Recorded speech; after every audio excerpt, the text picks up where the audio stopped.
Competency number 8.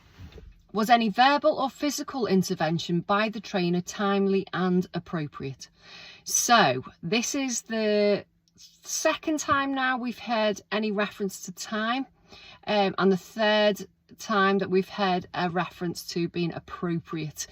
So again, very important that we're not only timely with our instruction and feedback and intervention, but also that it's appropriate to what that learner's doing or full license holder. Now, the biggest thing I would think, I'd split this into two really, and think of over instructing or under instructing as being timely or appropriate. If that learner or full license holder is completely in control of the vehicle, there should be no need to intervene verbally or physically. If they may be a little bit out of control, as in they're approaching a junction slightly fast, we may come in with some verbal commands such as just reduce your speed there, want you down at 15 miles an hour. If that wasn't followed through or they weren't listening, we might say, I'm just going to slow you down there, and that would be appropriate to that person or to what they were doing. It's really to do with a fault. Do we need to intervene? If we don't need to intervene, please don't. But if we do need to intervene, believe me, you need to step up, because you are responsible for the learner's safety, as well as the learner. It is a shared risk. It's a full license holder. You can have that conversation at the beginning about what you're going to both do.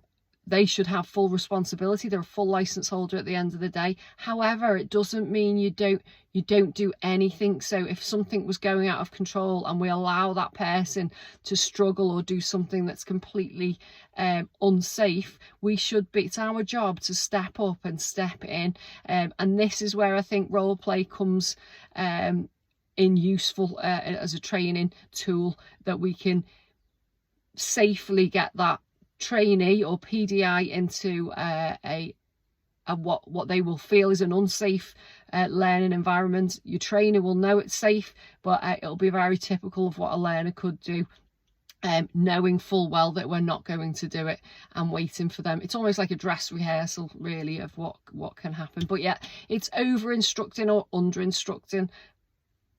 You should be trained in both areas really, and you should also feel that you're talking too much as well. You can have that agreement through the lesson.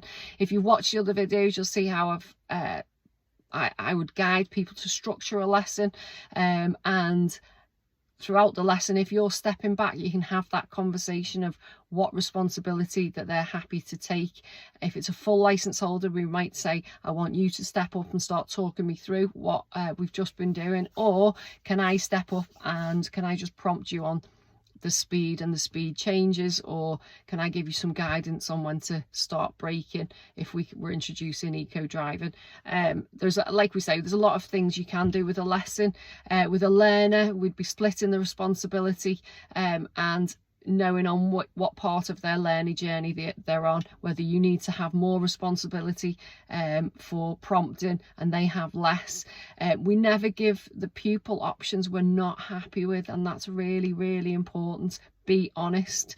If they can't cope with full responsibility at that stage, split that responsibility down, and a great way is splitting the MSPSL with your prompts. So you could be prompted on mirror signal and they're doing the position, speed, look, or they're doing the mirror signal position and you're guiding them on the gears and the speed.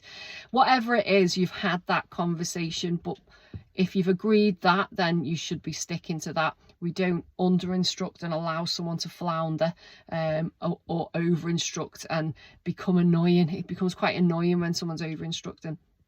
So yeah, the other thing as well, which is listed on the ADI one, which is the examiner's guidance to practical tests to assessing, is the ADI or the PDI feeling in sole control of the lesson.